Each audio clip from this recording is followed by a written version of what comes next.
It all started with a very simple idea. Tell the stories of how successful middle market CEOs made it to the corner office. I'm Brant Handley, founder and managing director of Resource Options International, or ROI.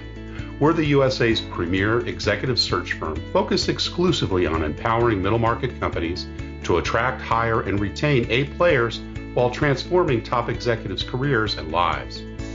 ROI's Into the Corner office is dedicated to discovering how middle market CEOs advance their career, and we're making these remarkable and sometimes quite unbelievable stories available to you for the very first time. Listen and learn about the challenges they've overcome, the interesting people they've met along the way, and the lessons learned that steered these executives' unique journey into a middle market corner office of their own. I know you enjoy these CEO stories as much as I've enjoyed recording them, so thank you for listening today. And if you like what you've heard, rate us on iTunes or wherever you get your podcasts. I'm looking forward to you joining me on the next great middle market CEO adventure into the corner office.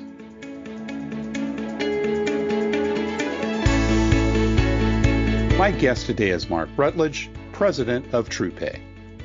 Mark's business career started in Indianapolis with the Burroughs Corporation, where he played a business development role in their financial services division. After 3 years with Burroughs, Mark was offered a payroll market development position with a regional bank holding company who provided payroll and related services to both bank and non-bank clients. At the ripe age of 29, Mark and two other colleagues formed Interlogic Systems, a payroll processing company where he stayed for more than 10 years. Mark formed TruPay in 2003, where he and his talented team have successfully built the company, providing payroll and HCM services to over 1,700 organizations with locations in every U.S. state and territory. Mark grew up in Muncie, Indiana, where he earned his business degree in economics in 1981 from Ball State University. Mark Rutledge, welcome into the corner office. Well, thank you, Brant. I really appreciate the opportunity to chat with you today. Well, it's great to have you here, and we spoke a couple of weeks ago, although I must say that this is probably going to be released a few months out, but we're going into our fourth month of sheltering in place since COVID. And how are you doing? How are you? How's your family? How's your operation during these interesting pandemic times, so to speak? You know, I'm doing well today. Family is doing well. Everyone's safe. I have to tell you that we were early on in the shutdown, things were a little bit dicey. Yeah. We didn't really know or really have a good sense of what business was going to look like through this process. That's right. So much uncertainty. Whether we'd be down 15% or 60%, we didn't really know. And concerned about reductions in staff and whether we'd make it through the process all intact, which we were able to do. But there were certainly some sleepless nights along the way. I can imagine. And how has the business been affected? You know, it's really been pretty good, Brant. We saw a reduction of about 31% in business through at the real heart of the COVID shutdowns, and I'm happy to say that we're back to just under 100% of where we were pre-COVID at this point. So I'm feeling really good about that. That's awesome. You know, in the few podcasts I've been recording, and we're now mid-June, this is probably going to be released sometime in August, but pretty much the same thing has happened. Many companies have been hit very hard in the beginning, and that 30 to 40% sounds very familiar, and many now are coming back. So maybe we will have that V recovery that everyone was talking about. Well, I hope so. Time will tell. Well, listen, thank you so much for that. And, you know, we always like to kind of start with your early years, Mark. Tell us a little bit about where you grew up and what your early family life was like. Absolutely. I grew up in central Indiana in a very small rural farming town called DeSoto, Indiana, just outside of Muncie, Indiana. You know, Muncie was very much a General Motors town with Delco and various other Borg Warner, a lot of GM manufacturing facilities. Isn't Muncie also famous? Wasn't there a Broadway play? What was it? The 76 Trombones. Am I getting something confused there? Muncie was there was a book written on Muncie called Middletown, USA. Maybe that's what it was. And that was kind of a big deal back a long time ago. Sure. But very much a manufacturing town. Did mom and dad work in those industries? Yeah, no, my dad was actually a union plumber and pipe fitter. Oh, wow. Cool. And kind of evolved into an HVAC individual in business over the years. My mother worked at home. She stayed at home the entire time I was growing up. Brothers and sisters? 2 sisters, both older than me, 8 got it. and 10 years. So, oh, wow. guess what? That's like me. I've got a 7 and 10 year older brother. So you were the baby. Mistakes happen, right? Oh, it's better. I'm sure you were spoiled just like I was growing up. Yeah, absolutely. Absolutely. That's awesome. So dad, blue collar, college educated? No college. No college. Yeah. Neither my mom or dad had college. As a matter of fact, I was the first individual in our family to do so. Wow. Real working class. Great. What were some of the things you remember? Obviously hard work sounds like it was part of it. Dad, obviously probably came home real tired every day. But, if you thought about some of those lessons from mom and dad in those early years, Mark, what would you have taken away then? I think the focus was really around hard work ethic, do the right thing. My both parents encouraged both myself and my sisters to be very independent thinkers, to think through things at a deeper level than I think a lot of other parents did. But you're right, they were both very hard workers. And unfortunately, my dad passed away at the age of 50. I was only 17 years old when he passed away. Oh, my. And so, that was a process that was difficult to go through. But, it kind of changed the trajectory of where I'm at today. Sure, absolutely. How about any other influencers or people that inspired you during early years? Were there coaches or teachers or folks, uncles or aunts? Absolutely. Definitely a teacher that Robert Hayes that helped me through high school. He was particularly beneficial after the passing of my father going into my senior year of high school. He was really took me under his wing and was a tremendous role model for me. My wife's father was a professor at Ball State and also was a really big influence on me at that particular time. Now, did you know him? Because I will talk about your education in a minute, but you went to Ball State. So was that where you met, and did you get to know your future father-in-law at that time? Actually, we met. I started dating my wife in high school as a senior, and that's when we met. And she was a year younger than I, but we both attended Ball State. Went to Ball State. Got it. Awesome. That's great. And what about school? Were you a good student in secondary school? I was an average student, I would say. Well, in the things that you liked. Exactly. I mean, I did enough to get by, and I was generally a B to C student, and there was an occasional A that dropped on the report card.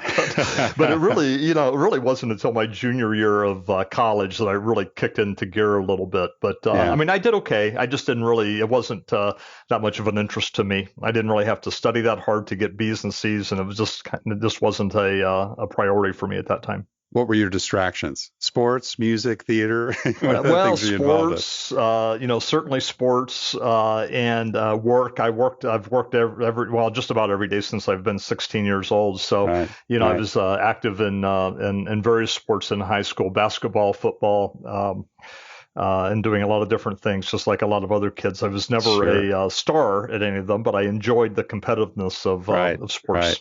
No visions of going on to college or pro in any of your sports? That would be a no.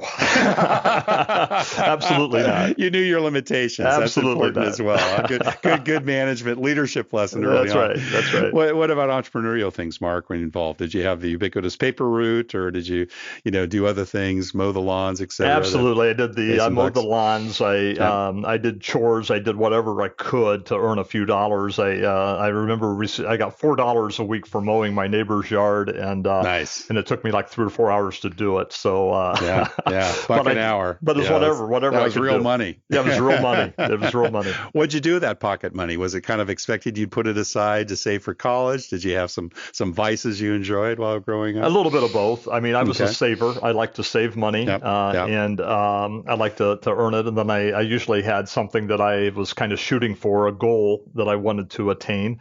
But just a variety of things, normal things, that most kids would be doing. Did you have some W-2 jobs going through high school? I did. And getting into college? I did. My first job was at a restaurant, and I worked as a dishwasher. And all right. One of mine too. Yeah. It's very humbling. It is very humbling, and finally made it to the grill. So that was, so I did that for a while. And That's great. I think in my freshman year of college, I transitioned to a men's suit store in the Muncie Mall and sold men's suits. And that was really a good experience for me. And good discounts as well. Absolutely. So you went to Ball State. Was that a choice that maybe was influenced a little bit by your girlfriend at the time, or did you kind of have that in mind as your goal? Actually, I led the way because she was a year behind me. So, but I went to Ball State. But primarily, I wasn't totally clear that I belonged there or that I should be in college at that particular time, because it really wasn't my plan. My real plan was to work with my dad in his business. Really? So I had to make a bit. And he was doing HVAC by then, right? That's correct. So it was distribution or service? Service and support. Right. So that was kind of my plan. So it took me a while to get to get into the groove of Ball State. But I really went there because I wanted to be close to my mother that, had just experienced that loss. Both my sisters were married, so I felt, responsibility to stay close to her through that process. Right.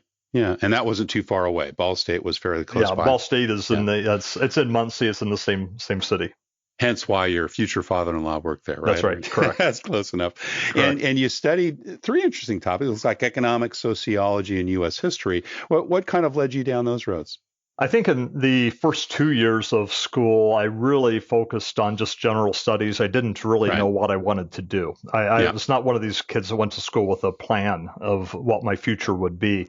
Right. And I really, really enjoyed economics. And I got very connected with it early on, and I really enjoyed it, and I wanted to pursue it. I didn't really know what I could do with an economics degree, however. What did you like about it? What was it about economics? I like the numbers. I like the detail of it. I like the just the process of getting to a conclusion with something, and having a clear pathway of how to do it. And I just really enjoyed that. I really enjoyed history. I've always been a history buff, and so I decided that I was going to do the things that I liked, and I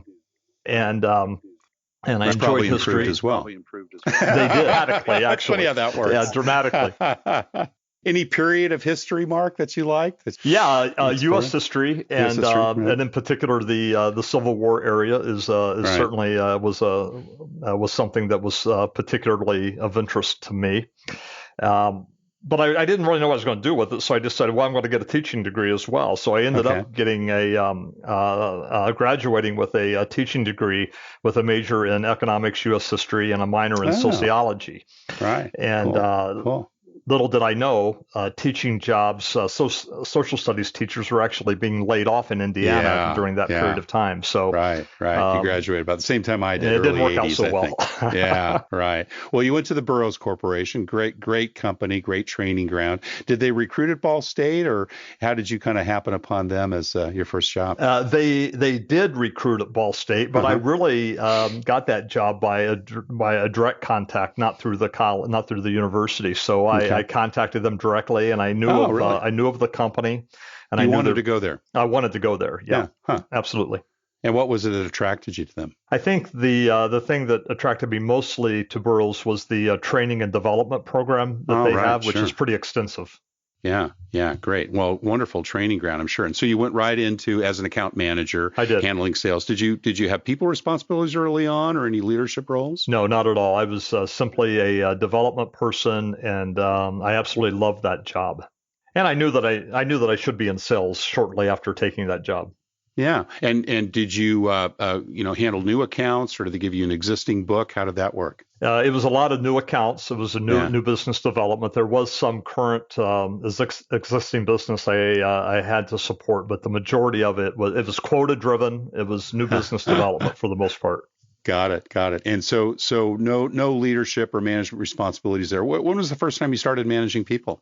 First time was in 1987, where I was 29 years old, and it was my first entrepreneurial experience. I was a minority owner of a payroll processing company. I had never managed anyone up until that time.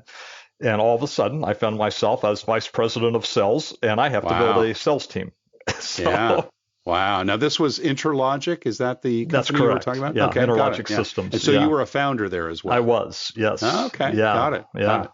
So tell us about kind of the logic behind that. Did you, pardon the pun, did you decide because you were at Midwest Commerce, I think after you spent your time at Burroughs, did you decide with some colleagues there just to go invent a new mousetrap, or what led you to that position? Yeah, actually what happened was the bank, which was Midwest Commerce, had been sold to a large bank.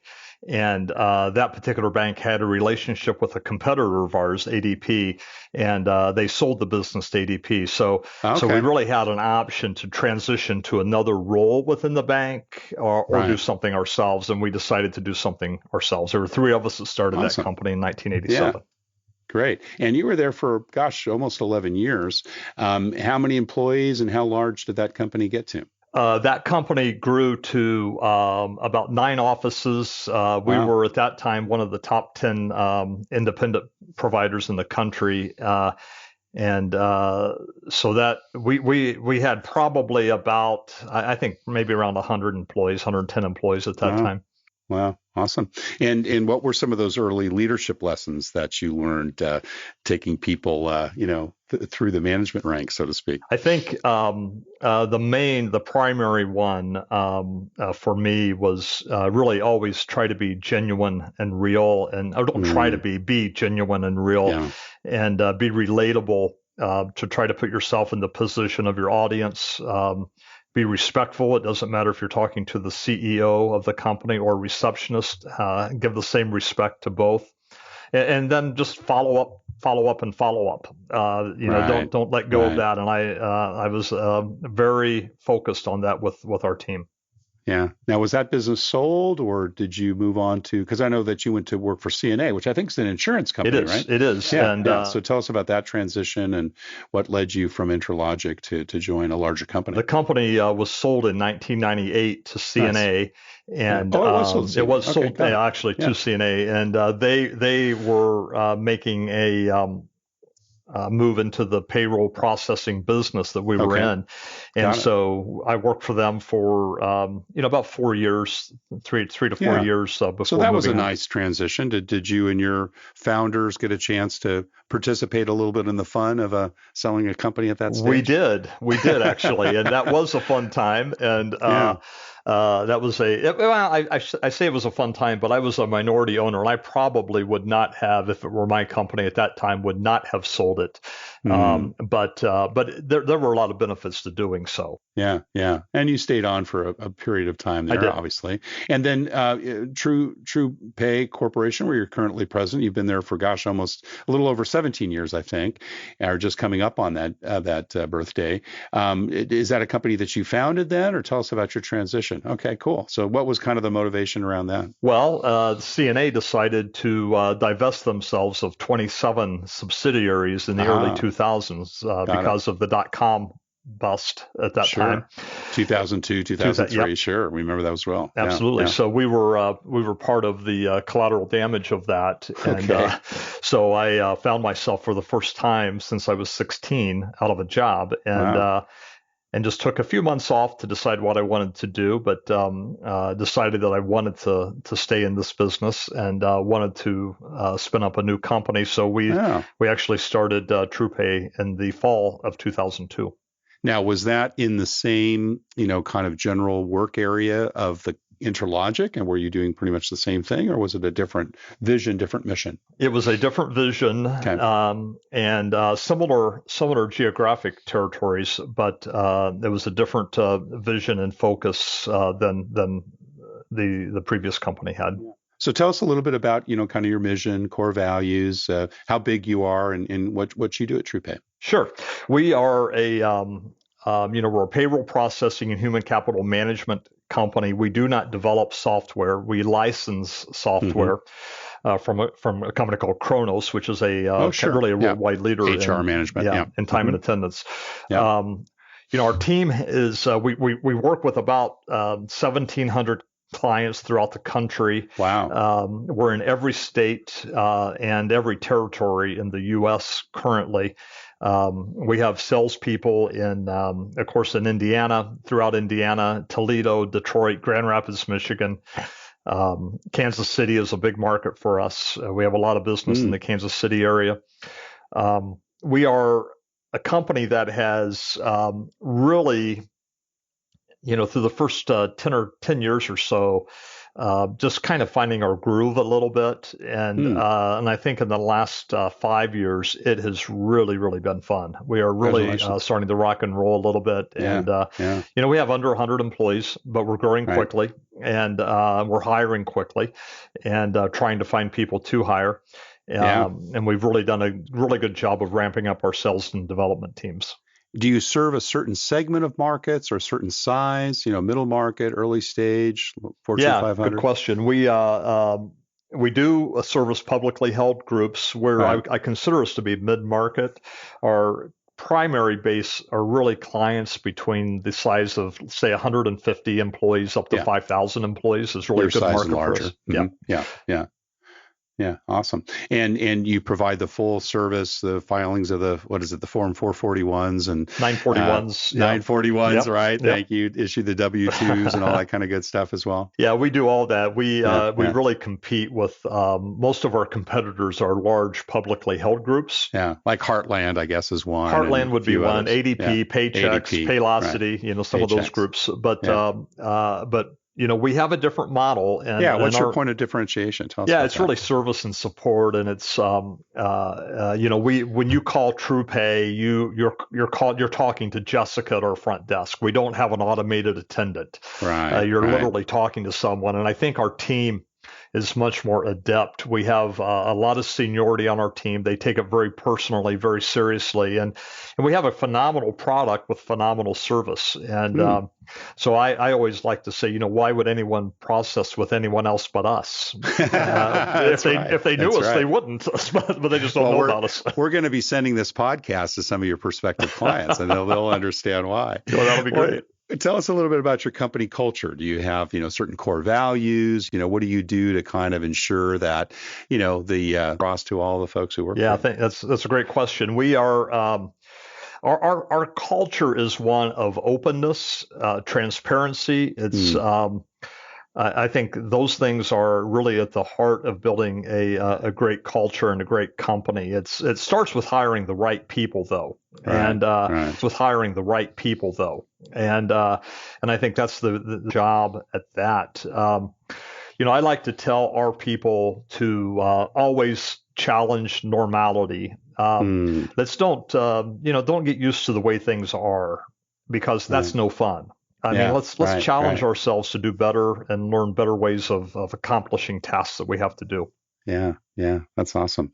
You pretty much have had the same management team from the early days. Did you take some of the folks that were with you at Interlogic CNA, or was it an entirely new team that No, there were a few, but we've had the same executive leadership team from really day one. We've developed a lot of our management team from within the organization. We've hired some people in for management roles along the way as well. So it's kind of a combination of both, I would say. Yeah.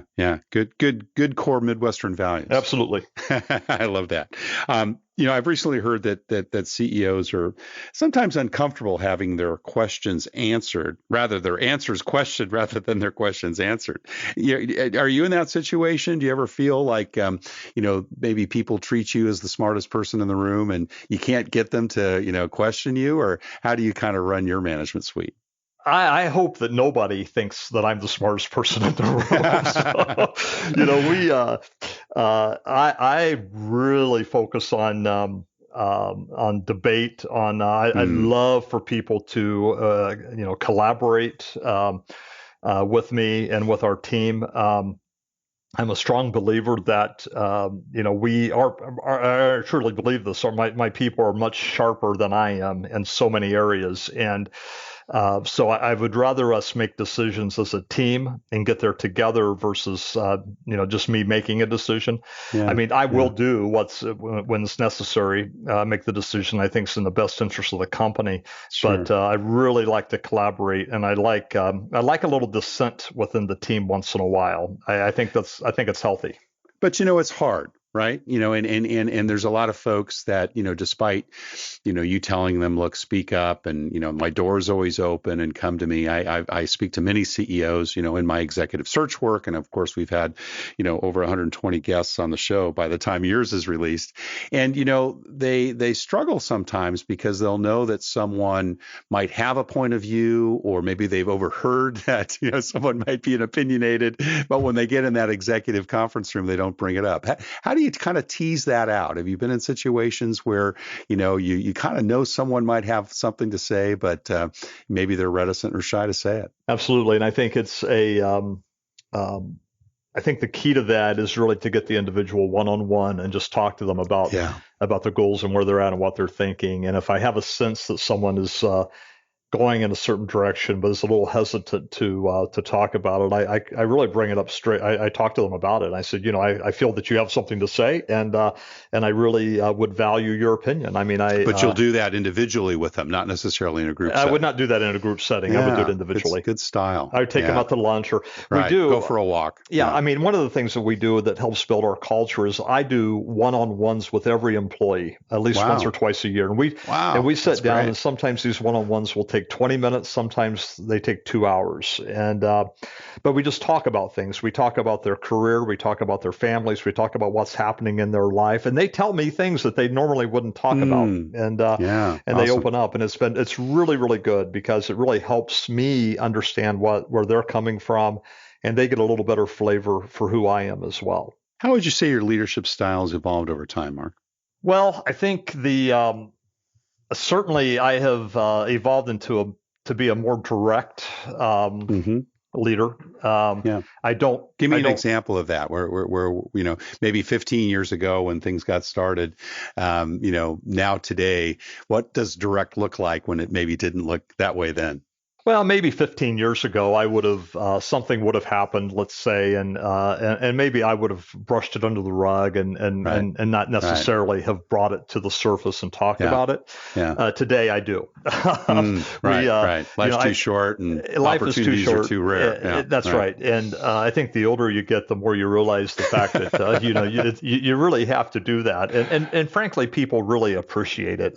They do. Our employees really appreciate the direct conversation that we have, and it's good and bad. If someone does a great job, they know it because I'm not afraid to tell them that, and I want to tell them that. So I think it's really an important component. Do you find that's true with letting people go too? I'm sure you've had your instances where there isn't a good fit. I know that when I was a younger manager, oh gosh, I was so fearful of letting someone go. And yet, that person was toxic to the organization and, could go on for that. Have you found that that's been refined for you over the years as well? It has been. And I think it has, again, it's one of those things that is identified a little sooner than it used to be. Yes. Right. And, and I'm very comfortable in talking to people about, is this really a good fit for you or not? Are you really happy with your role at TruPay? And once you start that conversation, if you do it in that kind of way, I mean, people open up pretty quickly, I find. Right. Yeah, I've learned over the years, you're not doing anybody a favor. You're certainly not doing the company a favor. You're not doing the fellow staff workers who are kind of thinking, what the heck's going on here? But you're usually not doing the employee a favor either by keeping them in longer. No, it's sometimes best for everyone. Yeah. Awesome. We talked a little bit about the importance of hiring people. You've mentioned that at least twice. What do you look for when you're making bets on the people you invest in and hire? Well, I'm looking for certainly intelligence. I'm looking for passion. From people. I want them to really have done their homework on TruPay. I want them to know what we're about as much as they can know. I'm looking for people with great attitudes, motivated people that want to achieve something in their life. So passion, intelligence, motivation, someone that has that is goal oriented and success oriented. Would be probably the things that I'm really strong with. Intelligence, though, is really high on my list. I want people that can learn quickly and comprehend what we're doing. Right. Right. How do you get to that? I mean, let's say if you're hiring someone, maybe they're a couple levels down the organization, right? It's not a direct report. It's probably not a critical hire, but the manager's manager says, I really want this person to meet Mark. I think this person's got a lot of potential. And I'm sure this has happened before. Can he spend just 15 minutes with him? And let's say you're able to squeeze that into your day. What would you focus on? I mean, you've mentioned a long list of attributes, but if you had to boil it down to one or two, Mark, what is it that you would ask this person? Well, I'd be looking to get a good understanding of their motivation. Why TruPay and not somebody else? Right. Why are you interested in our company? And really get an understanding of how that motivation can evolve into a value for our organization and for the employee. And I think those things that's probably the most important scenario, and really attitude as well. Is this someone that's going to blend in well with our organization? I think I'm pretty perceptive of individuals, so I get a pretty good sense of people when talking to them. Yeah, that's awesome. You talked about being direct and the importance of that, and I wholeheartedly agree. You and I are about the same age, and we just can't afford to beat around the bush. Let's face it. Time is short. But, and there's times when, obviously performance is an issue and, maybe you're not ready to pull the trigger on somebody. How do you kind of decide if it's time to micromanage someone or stay out of their sandbox? Yeah, I'm definitely not a micromanager. Mm-hmm. That is not. I didn't think so. Didn't sound like it. that is absolutely not my core. So what I love to do is provide is to jointly set goals with our employees and help them meet the goal. When that doesn't happen, micromanagement sometimes is a requirement. Sure. And so I am not afraid to jump into that process. And to me, it's all about goals and meeting objectives and results. Right. So if we're not meeting objectives or results, it's time that person needs help. And so my first thing is to try to help that. Where's what is the problem? Where's the weakness? Come up alongside and understand what's going on. Exactly. Yeah. And then what? What's the next step? And that was to help them, and it's to do whatever we need to do to help them get to the point of success. Right. And if we can't get there, then we will have that discussion about, this is just simply not working out for our company or for you, because you can't be happy because you're not being successful with what your job is. And is it kind of a 30, 60, 90-day time frame goals? I mean, you tend to do it shorter than longer. I mean, how do you kind of, manage that aspect of it if someone's a non-performer? We look at goals over really a 12-month period and then kind of break it down into segments from there in terms of 90 days, 6-month goals, and 12-month goals for people. Mark, you've been very generous with your time, but we've got a couple extra questions at the end here. There's so much speculation about what life's going to look like, and specifically work in the post-COVID world. What changes do you see ahead? And let's talk about it, kind of generally as it relates to kind of society and living and what kind of impact it have, and then maybe a little more narrow focus on business, and then specifically also to TruPay and what impact it might have on your company. Absolutely. My hope is that with time, a vaccine, maybe some of our old normal will reappear. I don't know if that's going to happen or not. I think social distancing is going to be a thing of the future. I don't see that going away. I agree. I don't see people shaking hands as much as they used to. Hugging. I think everyone is going to be a little bit hesitant to do that. Yeah. I think for TruPay, we see a more remote labor force is kind of becoming a standard for us in the future. Now, did you go totally remote during the period? We did not actually. We were considered essential. Right. Yeah. So we had about about 2/3 of our team went remote, and about 1/3 stayed at the office. So I was here every day, as was my head of finance was here every day as well. So will those 2/3 return, or do you think you'll have a larger remote workforce coming out? Yeah, they pretty much have returned, but I think that we're probably more open to a remote workforce now than we ever have. We have a number of people that were hired in as remote people, but it really worked out quite well. We didn't really have an issue with that. But I think that's going to change. I think Zoom meetings and other virtual platforms are going to continue to grow to become more normalized way of doing business. But I think the biggest thing is going to be B2B selling in the post-COVID world, and I think organizations are going to be forced to change some of their processes. Less travel, perhaps. Be able to sell products and demo products remotely. We're kind of going through that right now, trying to define what that's going to look like for us. But I think a lot of customers are not necessarily going to want to see salespeople showing up in their lobby. That's true. No, absolutely. I think that's going to be a big change with COVID. Yeah, no, absolutely. I think you're absolutely right. Terrific. Well, last question. We ask all this of all our CEO guests. What career and life advice would you give to someone who perhaps has his or her eyes on the corner office, or maybe wants to be entrepreneurial like you, works in an industry and decides that's what I really want to build a career out of? It's an interesting question because I think everyone's a little bit different, but I think I could narrow it down to 2 or 3 points. I think do something you love. I love building. I don't necessarily love payroll. Payroll's kind of a it's mundane necessary thing. But I love what this company gives me in terms of the ability to build and build both the company as well as to build the team around it. So excellent. So do something you love. Don't be afraid to take a risk. And that doesn't mean just jumping into something without doing your homework, but do your homework and understand what the risks are. But don't be afraid to do it. Don't let fear stop you from making a good decision. Right. And then thirdly, don't be afraid of long work and long hours because it's part of the deal. And nothing is free in this world, particularly in the business world, and you have to put the effort forth to make it happen. And if you love it and you're passionate about it, the third one shouldn't be an issue anyway. It's easy. It's really easy. Yeah. Well, Mark Rutledge, president of TruPay Corp, thank you so much for sharing your journey into the corner office. Thank you, Brent. Thank you for listening to Into the Corner Office with Brant Hanley. We hope you enjoyed hearing our guest CEO story as much as we did. If you want to hear more CEOs reveal their journey into the corner office, please subscribe via iTunes and tell your friends and colleagues. For more information about Brant, Resource Options International, and the mighty middle market, visit www.goforroi.com. We look forward to having you join us for our next episode.